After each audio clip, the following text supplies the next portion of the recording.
the early 1620s, slave traders captured a man in Portuguese Angola, named him Antonio, and sold him into the Atlantic slave trade. Antonio was bought by a colonist in Virginia as a slave. Antonio worked for a merchant at the Virginia Company. He sailed to Virginia in 1621 aboard the James. The Virginia Muster Census of 1624 lists his name as Antonio, not given, recorded as a Negro in the notes column. Historians have some dispute as to whether this was the Antonio later known as Anthony Johnson, as the census lists several Antonios. This is considered the most likely. Johnson was sold as an indentured servant to a white planter. An indentured servant. We must understand, and hopefully this will go into it. If it doesn't, then we will look at a different one, okay? But an indentured servant is what you read of in the Bible. How it talks about your brother working for you for 7 years, right? And then you have the opportunity to be free after that or work again, right? Now, that was what was practiced in America, or what we would know as North America. They did not practice slavery in North America. They practiced indentured servitude because the Puritans and those people who came over did not operate with slavery. They operated with indentured servitude. So it did not matter if you were black or whatever, you could become an indentured servant. You were not a slave. You were not property or owned by someone. You were contracted to serve someone for a period of time when you could be released after that or continue for another period if you would like so. Go on. The slavery came in later on in this country, and Anthony Johnson plays a big part in it, a black guy. Go on. Johnson was sold as an indentured servant to a white planter named Bennett to work on his Virginia tobacco farm. Slave laws were not passed until 1661 in Virginia. Slave laws were not passed until when? 1661. 1661. Remember that. Okay, go on. Prior to that date, Africans were not officially considered to be slaves. Africans were not what? Officially considered to be slaves. Because in North America, the white people practiced indentured servitude. They were not whipping, beating us, and operating like that with us at all at this time, were they? No. Okay, go on. Such workers typically worked under limit indentured contract for 4 to 7 years to pay off. How long? 4 to 7 years. 4 to 7 years. I wonder where they're getting that to do that from. Sounds biblical. By a whole bunch of people who ran over here across the water with Bibles. Go ahead. To pay off their passage, room, board, lodging, and freedom dues. In the early colonial years, most Africans in the 13 colonies were held under such contracts of limited indentured servitude. With the exception of those indentured for life. They were released after a contract period, with many of the indentured receiving land and equipment after their contracts expired or were bought out. Most white laborers in this period also came to the colony as indentured servants. What? White people? Yes. Were also indentured servants? Yes. We're going to find out that Anthony Johnson actually himself owned some white slaves or indentured servants. Go on.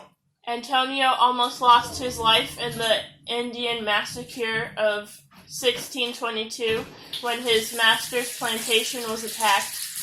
The Powhatan, who were the Native Americans dominant in the tidewater of Virginia, were trying to evict the colonists from their lands. They attacked the settlement where Johnson worked on Good Friday and killed 52 of the 57 men. The following year, 1623, Mary, a Negro, arrived from England aboard the ship Margaret. She was brought to work on the same plantation as Antonio, where she was the only woman. Antonio and Mary... Now, hold on. Are they slaves? No. They're indentured servants. Notice how she was brought over on the boat. She just is out here. She's not in chains, right? Right. Okay, go on. Antonio and Mary married and lived together for more than 40 years. They lived together for what? More than 40 years. More than 40 years. Okay. Go on. Freedom. Sometime after 1635, Antonio and Mary gained their freedom from indenture. Antonio changed his name to Anthony Johnson. He first entered the legal record as a free man when he purchased a calf in 1647. Buying property. There he goes. He purchases a calf. He registers as a free man. I'm a part of this world, man. I'm free. I can do whatever I want. I can get what I want. The world is mine. Bought my first animal here. Now this calf I can make milk and cheese and whatever and provide for my family. Go on. Johnson was granted a large plot of farmland by the colonial government after he paid off his indentured contract to his labor. Oh, by his labor. My bad. On 24th of July. So, hold on. Read that one more time. Okay. Johnson was granted a large plot of farmland by the colonial government after he paid off his indentured contract by his labor. Okay. He worked the amount of time according to his contract, however many times he re-signed the contract, right? And his debt was clean. They gave him a plot of land. Bada bing, bada boom. There you go. Now I got a calf and I got some land. Go on, read. On July... This is according to the Bible. Because the Bible says do this when your brother's ready to go, right? He can either choose if he wants to be paid out in stuff or land or whatever, according to that book, right? Go on. On 24th of July, 1651, he acquired 250 acres of land under the hedge right system by buying the contracts of 5 indentured servants, one of whom was his son Richard Johnson. He bought 5 indentured servants, 250 acres of land. And what year is this? This is 1651. 1651. But they teach us in 1651 we're on plantations just getting the shit whipped out of us. Go on, go on. The headright system worked in such a way that if a man were to bring indentured servants over to America, in this particular case Johnson brought the 5 servants, he was owed 50 acres a head or servant. Woo! If he brings indentured servants from another place, yes, a country, yeah, outside of the United States over here, he is what? According to this program that the government has set up? He was owed 50 acres a head or 50 servant. acres per person. He got 5 people. He brought 5. Read. The land was located on the Great Nausautuck Creek, which flowed into the Port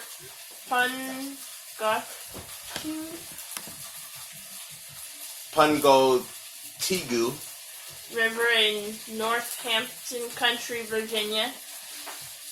With his own indentured servants, Johnson ran his own tobacco farm. Johnson ran his own tobacco farm. Interesting. I wonder if Johnson is still over the tobacco industry. Well, they're telling us it's white people. Anyways, go ahead. In fact, one of those servants, John Casser, would later become the first African man to be declared indentured for life. Here it is.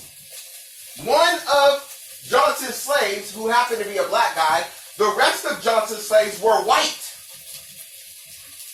The only black slave that he had was the first person in America to become a slave legally, to open up the door for what they're showing you about whipping and beating and all the bad behavior. It was a black man who did it to a black man.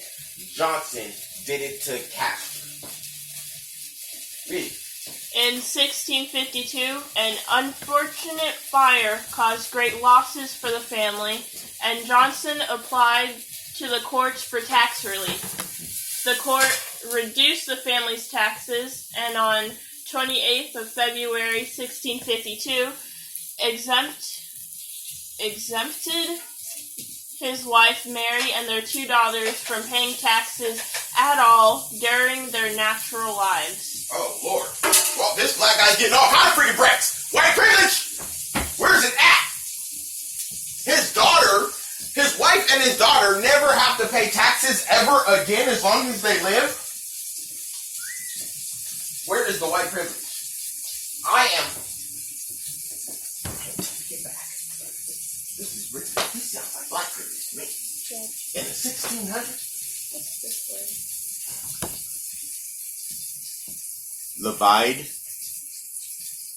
Levied. At that time, taxes were levied on people. Yeah, levied. At that time, taxes were levied on people, not property. Under the 1645 Virginia Taxation Act, all Negro men and women and all their men from the age of 16 to 60 shall be judged titheable. Where are we at? There we go. Titheable. Oh my gosh, shall be judged titheable. Interesting. They're using some biblical terms here. A tithe means a tenth. That's it. Each person give a tenth. From the time you're how old? 60. From 16 to 60. So they tax it now. Changing things up a little bit. This is what's going on. Let's keep it rolling. Let's see it. It is unclear from the records why the Johnson women were exempted, but the change gave them the same social standing as white women who were not taxed. What? America. How can you not? What are you talking about? Who changed this stuff? Who stopped this from happening? Because apparently there was a whole bunch of black people in chains while this guy's living lavish. With a black slave who's up here trying to be free, and he's telling him, nah, nigga, I'm going to hold you for life. Go on, read. During the case, the justices noted that Anthony and Mary have lived inhabitants in Virginia above 30 years and have been respected for their hard labor and known service. What? If you do good, hard work in America, you'll get... It doesn't matter if you're white or black? Okay, go ahead. By the 1650s, Anthony and Mary Johnson were farming 250 acres in Northampton County, while their 2 sons owned a total of 550 acres.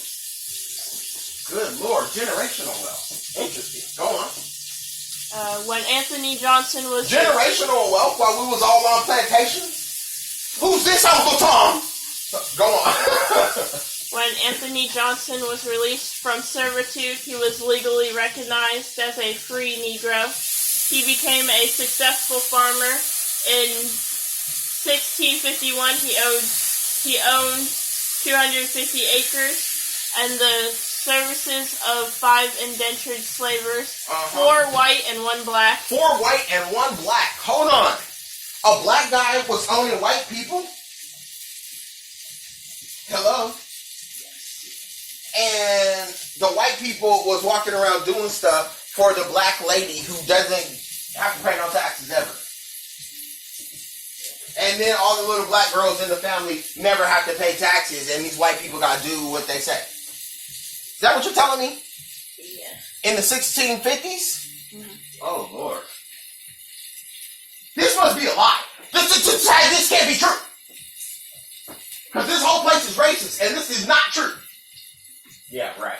Okay, this is what's up. How come they're not teaching it? Read. In 1653... Why I gotta go dig this up? I'm gonna say taught in school.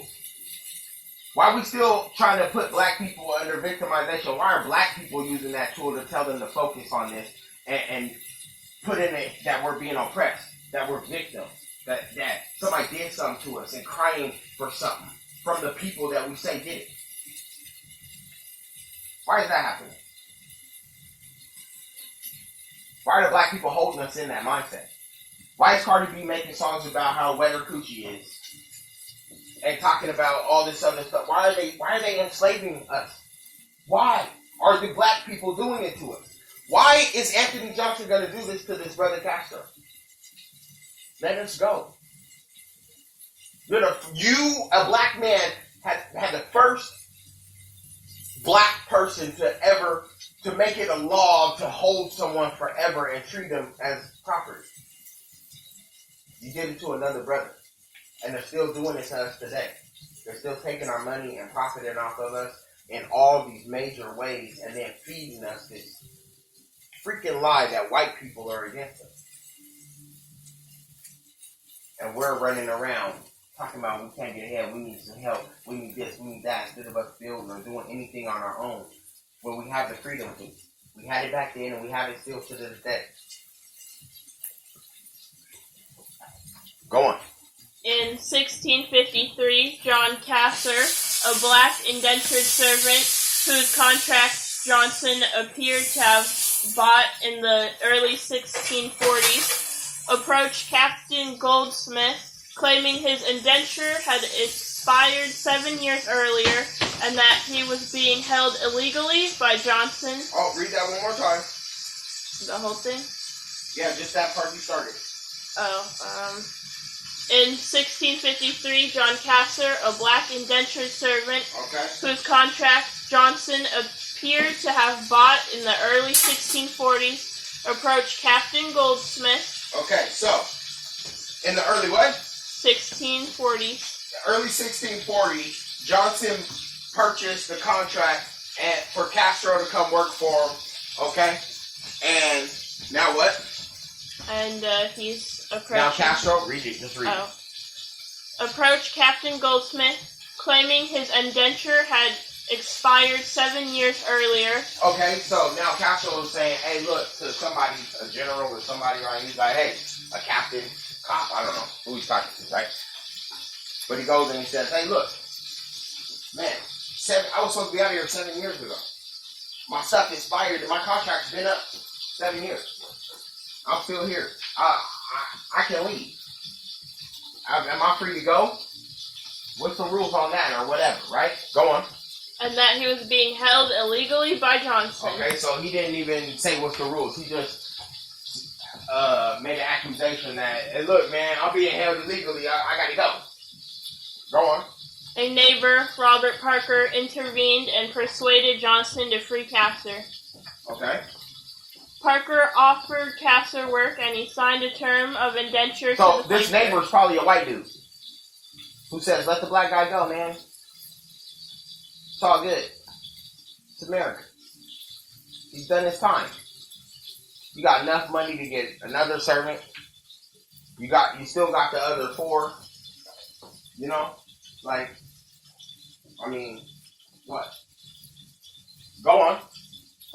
Parker offered Casser work and he signed a term of indenture to the planter.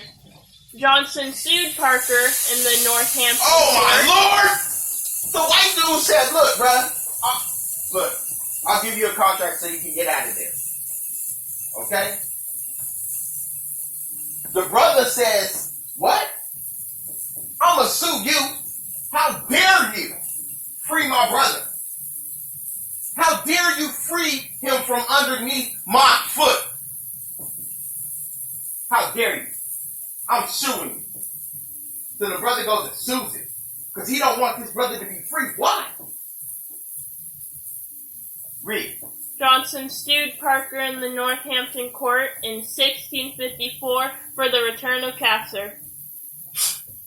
The court initially found in favor of Parker, but Johnson appealed. Oh my goodness! He wouldn't even let it go then. He appeals it. He's headstrong on, for some reason, making sure this brother stays underneath him. Read. In 1655, the court reversed its ruling, finding that Anthony Johnson still owned John Castor. The court ordered that he be returned with the court dues paid by Robert Parker. Oh, Lord.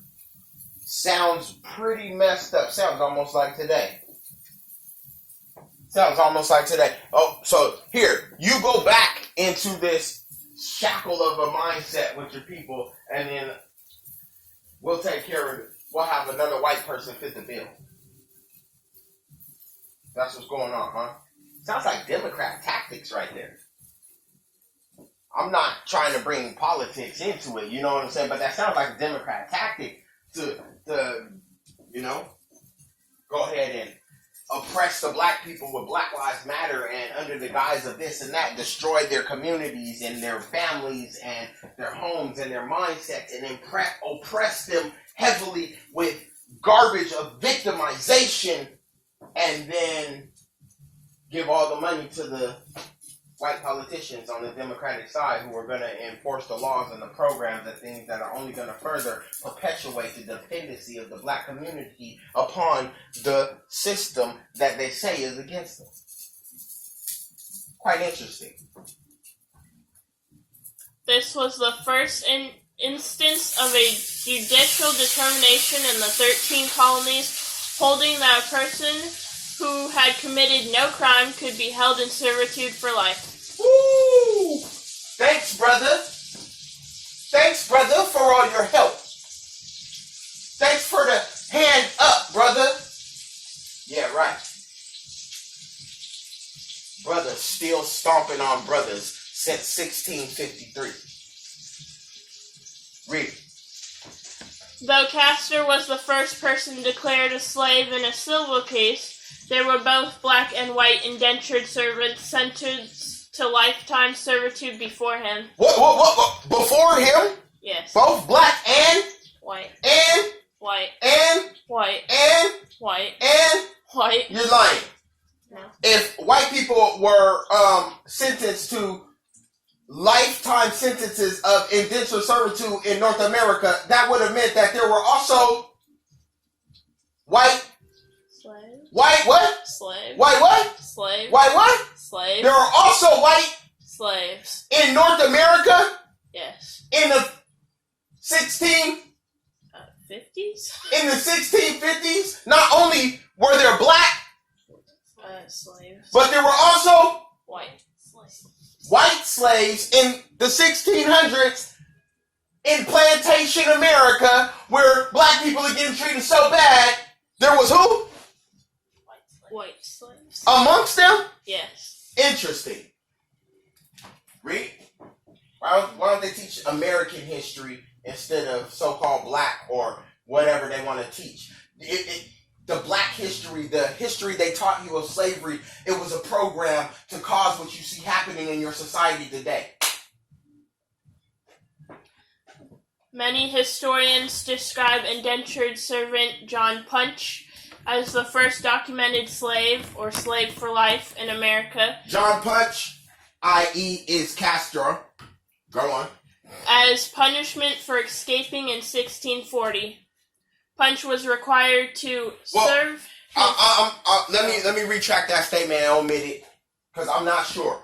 Through my research, there has been a confusion. People aren't certain if Castro is Punch or if they're two different people. And on several occasions, I've seen it mentioned as them being the same, dealing with Johnson, or Punch also actually being a servant of Johnson as well. So obviously the history is a little skewed because you're going with people leaving like paper trails of a buy or a sell or contract. You know what I'm saying? So, there's very little people have to go on to be able to determine if this person is the same person as this person, because obviously people were changing names back there. Johnson changed his name because it wasn't initially Anthony Johnson. You know? Go on.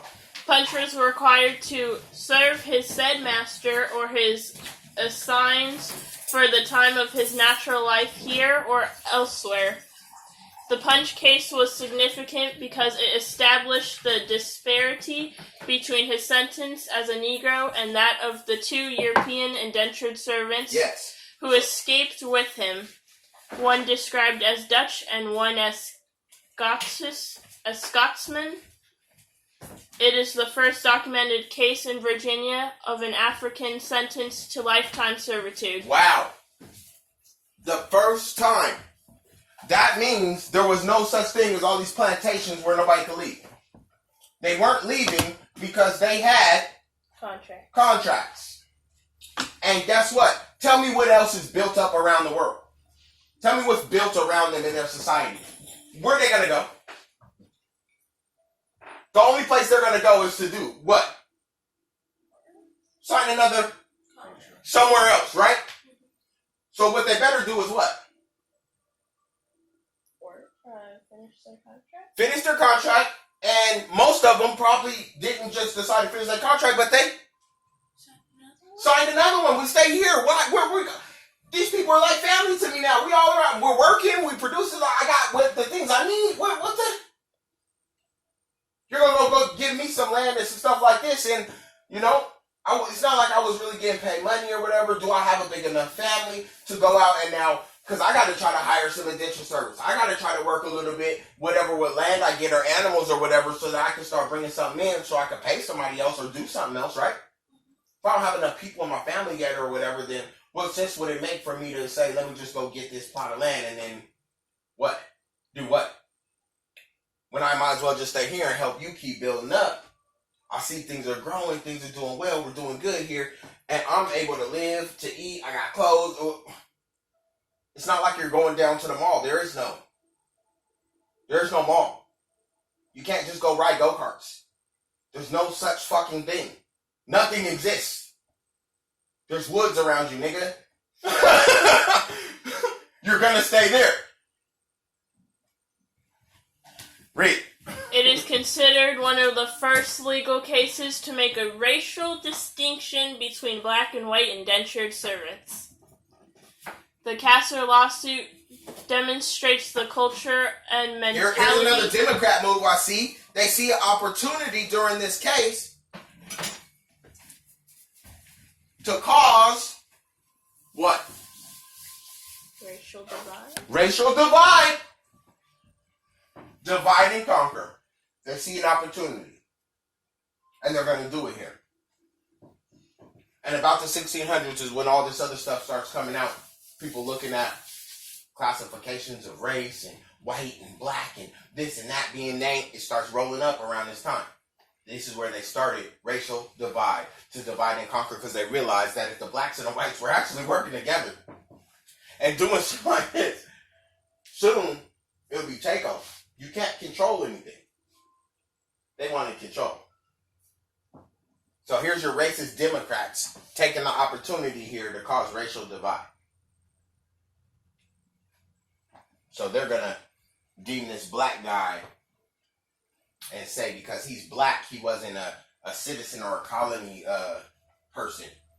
So you're a slave for life, but you white people are from the colony of Virginia. So, you know, you don't get life servitude. So here's your law that continues to pass down into America, where they could say that certain things apply to white people that did not apply to blacks. But now it's a way, though, to get those white people who are also indentured servants to do what? Think of themselves as better or above. To create the illusion of, what are we calling it right now? White privilege. It's an illusion. They're both doing the same things. They're both struggling and working at the same level. But if I can say, oh, you don't get in trouble for this, or let me make your sentence a little bit longer. Now I can have the black people focus on all that stuff and complain and say, look, for the same crime, we got more time. Listen, why the fuck are you committing a crime? Stop that right now. Let me see them try to sentence you longer when you ain't done shit. That's the answer. Let's not sit here and focus on somebody being white or black and get more time. I don't care if you did 3 years or 5 years, white dude. There wasn't even a black guy to contend with, so you wasted time. Not me. So I'm not worried about it. Why we ain't pushing that in our community? Why we ain't teaching that to our young brothers and sisters? Why are we talking about focusing on somebody committing a crime? Stop crime! Stop doing it! Start helping each other and stop holding each other in slavery and in oppression and in mental victimization. Stop putting your foot on another brother's neck. And then maybe we won't have to do that. Maybe then we could teach that. Something different. Johnson, you won't let a brother go free. So you'll make your music and your rap music and your songs and your Jordans and you'll do all this stuff and push it out there to us. Gangsters and thugs and laughing your comedy shows of showing us sounding ghetto and twerking and it's all you're making money off of these brothers and sisters who are poor. You say are poor at the bottom who need some help. And it's because of slavery that they're in this condition. Nah. Your lifestyle that I see you living is why I'm in this condition, because we're giving it all to you so that we can be poisoned mentally and stay in this spot looking at white people when we have the opportunity to do whatever we want. And we always have.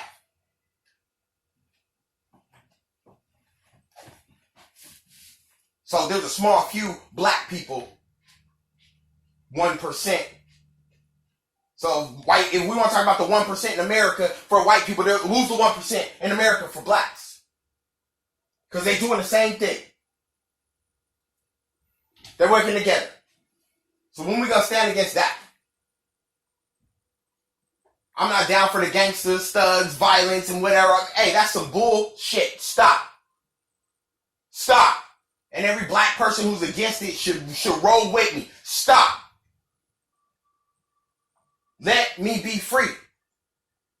Let us go. Any of that stuff is oppression. Any of that stuff is slavery. Any of that stuff is the enemy. Let me be free.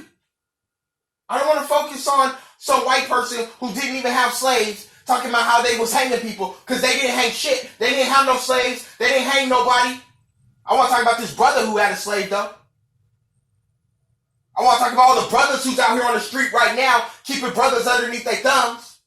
Making them sell their drugs and do their shootings and their killings and keep their mouth shut underneath threat that they're going to kill them if they snitch. While they go to jail and do time for you and your bad decisions and the crime that you want to perpetuate in your own community against your people. Yeah. But don't nobody want to talk about that, huh? I'm a Uncle Tom for that, huh? Anybody amassing wealth like that and still wanting to keep their brother down, taking them to court and doing all this, suing other people who were fighting for his freedom, there's a problem. You want to hold mass things and cut police departments and all this other stuff and get the black people fired to the point where the chief want to run out of the city. But it's for black lives. How you going to get rid of a black police chief and you're trying to set up programs that are going to help the black community? Don't you think you would want the chief's input as a black woman? Read. The Castor lawsuit demonstrates the culture and mentality of planters in the mid-17th century. Individuals made assumptions about the society of Northampton County and their place in it. According to historians, T.R. Breen and Stephen Innes. Castor believed he could form a stronger relationship with his patron, Robert Parker, than Anthony Johnson had formed over the years with his patrons. Castor considered the dispute to be a matter of patron-client relationship. Patron-client relationship, and this wrongful assumption resulted in his losing his case in court and having the ruling against him. Johnson knew that the local justices shared his belief in the sanctity of property. Okay, so Castor was trying to use it as a situation where he's like, okay, well, you're my customer. I did my service for you or whatever, you know? Because we got to remember, they're literally operators. The people are like the property. They're the value right now. Like, they're selling themselves for work, which is fine. How else are we going to build up the world? Remember, there's nothing. And I need to survive and eat and live and have shelter and whatever. You got some of that right now. You got some land. Let's do things. Let's work together. I'll help you. You help me. Let's do it, right? That's what's really going on here, right? Mm-hmm. So he ended up losing because the case I think he was trying to fight was a little too early for his time. But go ahead. The judge sided with Johnson, although in future legal issues, race played a larger role. The Castor lawsuit was an example of how difficult it was for Africans who were indentured servants to prevent being reduced to slavery. Most Africans could not read and had almost no knowledge of the English language. Planters found it easy to force them into slavery by refusing to acknowledge the completion of their indentured contract. See? That's how you do it. That's how you do it, y'all. You just don't say nothing. The people can't speak the language. Bottom line. This is what happened in Johnson versus Parker. Although two white planters confirmed that Castor had completed his indentured contract to Johnson, the court still ruled in Johnson's favor. Oh, sounds like a Democrat move. They saw an opportunity. They saw an opportunity to make sure that they could create that class divide. To have more black people now owned as slaves. Giving the white people who finished their indentured servitude the opportunity to now buy them. Because they can't ever get out. They can only be contracts that are bought. Do you get what I'm saying? So now you switch it around from black people owning slaves just as many and building up to more white people being able to in the long run because they can finish their servitude and now they get hired for servitude. But the black people can never get out.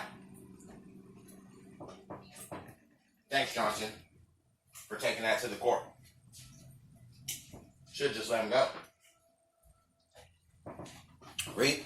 In 1657, Johnson's white neighbor, Edmund Scarborough, forged a letter in which Johnson acknowledged a debt.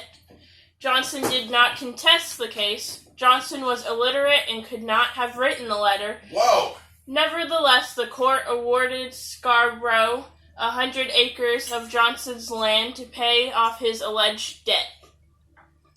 In the early period, free blacks... This Johnson must be a nigger for real. He ain't learned how to read yet? He got that wealth and national... Go on. In the early period, free blacks enjoyed relative equality with the white community. Mm-hmm. About 20% of free black Virginians owned their own homes.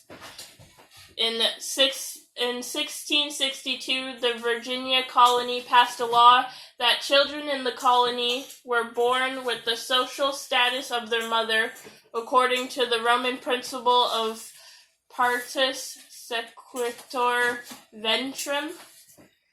This meant that the children of slave women were born into slavery, even if their fathers were free, English, Christian, and white. This was a reversal of English common law, which held that the children of English subjects took the status of their father. Africans were considered foreigners and thus were not English subjects. You see that? You see that? You see what happened? So they started to use the law. We've established a colony. So in this area, this is how we work. We're in Virginia. We're in this area. This is what governs where we are, right? Outside over there, I don't know what goes on. But here, this is how we operate. Everybody here understands that, right?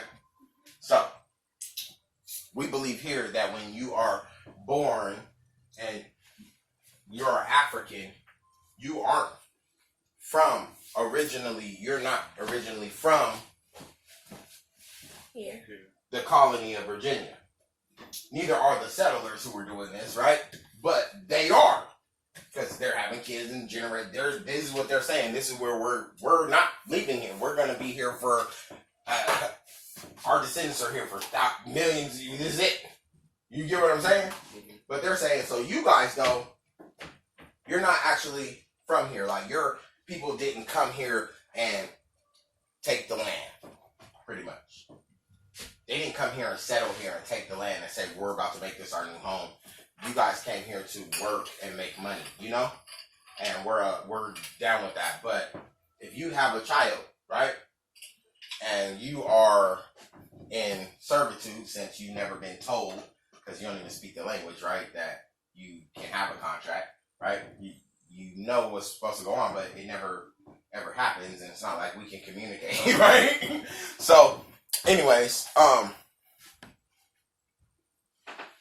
you have a child. Now that child is born into that because you aren't from here. So it comes underneath the same pretense in which you came here. You came here to work. So if you have a child, then that must be their same intent for being here. Do you get what I'm saying? So that's basically how they're running this law. And so the other people who were born there, well, their intent was to live there forever. You get what I'm saying? So now we can apply certain things to certain people and just make it, we can cause that divide to happen naturally now without us doing anything. Because it's just how it works. Now it just becomes, that's just what it is.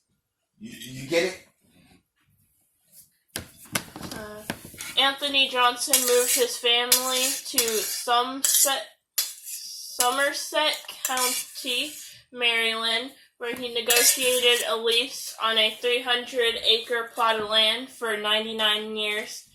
He developed the property as a tobacco farm, which he named Torrey's Vineyards. Mary survived, and in 1672, she bequeathed a cow to each of her grandsons. Research indicates that when Johnson died in 1670, his plantation was given to a white colonist, not to Johnson's children. A judge had ruled that he was not a citizen of the colony. There it is. Because again, he was black. Comes back to get him. Should have let that nigga go free. In 1677, Anthony and Mary's grandson, John Jr., purchased a 44-acre farm which he named Angela? Angola? Yeah. John Jr. died without leaving a heir. However, by 1730, the Johnson family had vanished from historical records. Now, how come they don't teach that?